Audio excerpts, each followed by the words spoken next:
4.5를 받았습니다. 성적장학금을 받았고요. 나보다 뛰어난 학생들이 모여있는 곳에서 경쟁을 하고 싶다. 나름 좋은 성적을 받았으니까 제가 찍어서 기록을 넘고자 찍게 되었습니다.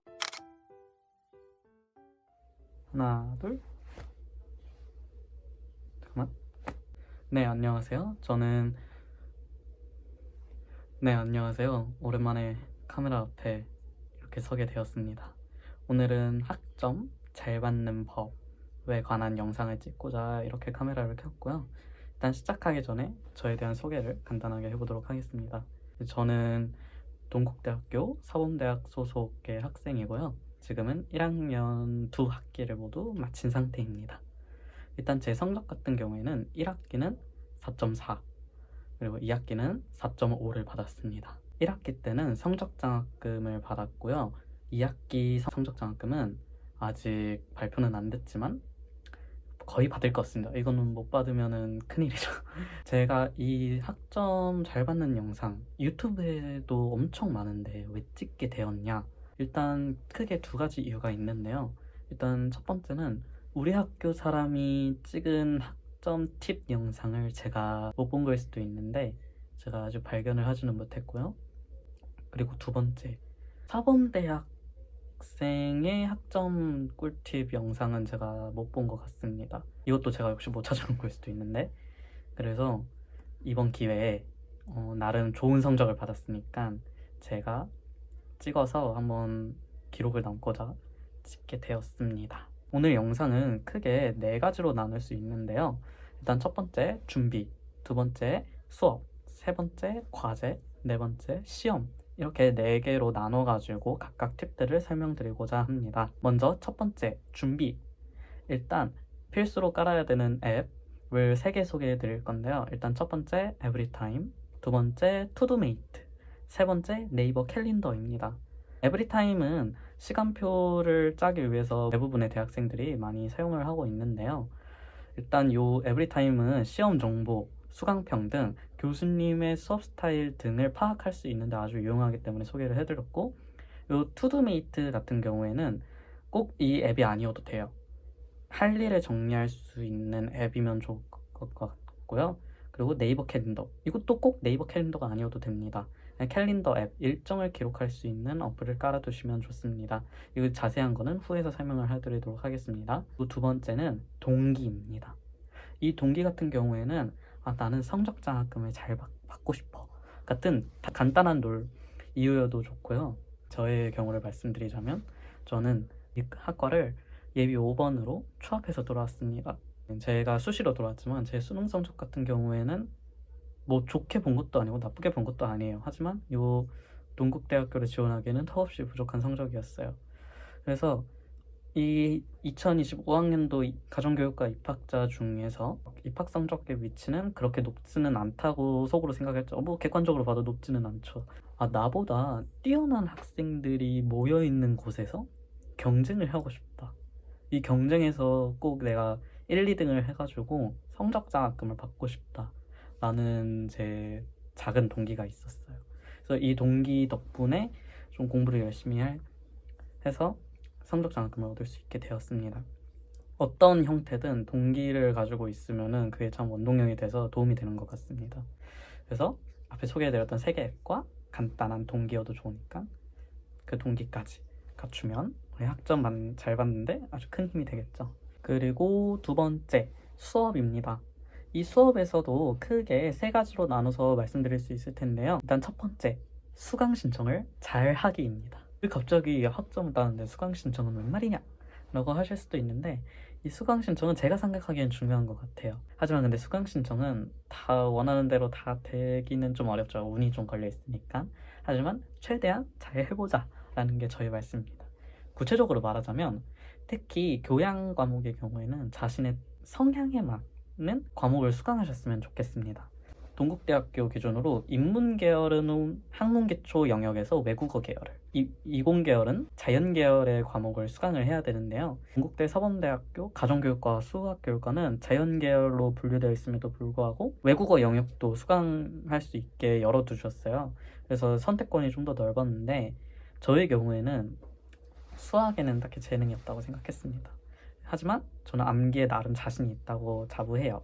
그래서 외국어는 아무래도 암기의 능력이 조금 좌우가 되니까 저 같은 경우에는 외국어 영역 중에서도 교양 한문을 지난 학기에 수강을 해서 신청을 했고, 또 동국대학교는 명작 세미나라고 해서 5개의 주제 중에서 3개의 명작 세미나를 수강을 해야 돼요, 졸업을 위해서는. 근데 저는 1학년 1학기 때 고등학교 때 이과였기도 했고 평소에 환경 문제에 대해서 굉장히 관심이 많거든요.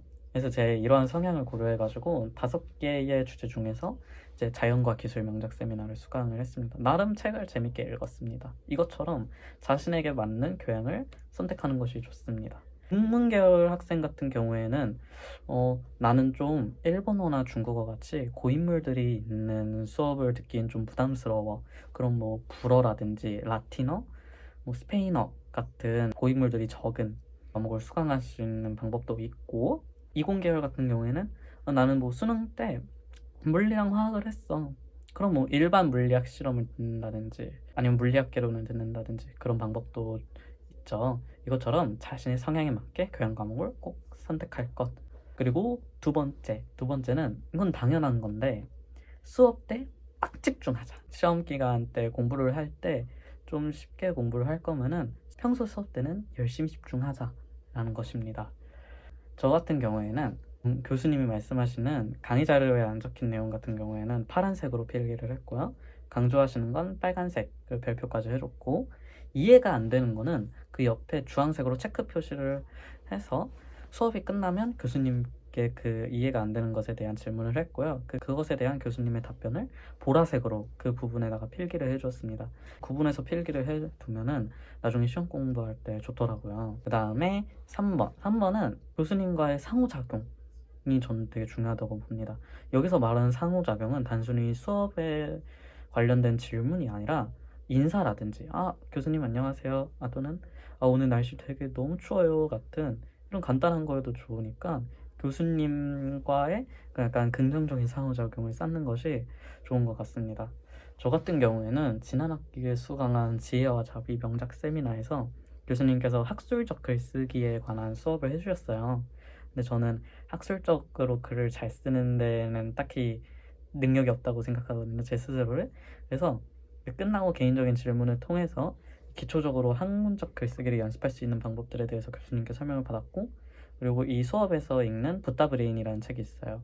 근데 제가 기독교인 것이고 이 붓다 브레인이라는 책을 굉장히 흥미롭게 읽었어요. 그래서 이 점에 대해서 교수님과 수업이 끝나고 얘기를 했고, 교수님께서 이제 서울대학교 천문우주학과 그 교수님께서 쓰신 기독교하고 과학이 연결된 그 책을 추천을 해주셨어요. 이것처럼 교수님과 상호작용을 하면은 되게 좋다고 생각합니다. 사회적으로 또는 학업적으로도 굉장히 좋은 자세라고 저는 생각을 합니다. 그리고 세 번째는 과제에 관한 것인데요. 과제는 크게 개인 과제하고 팀플로 나누겠습니다.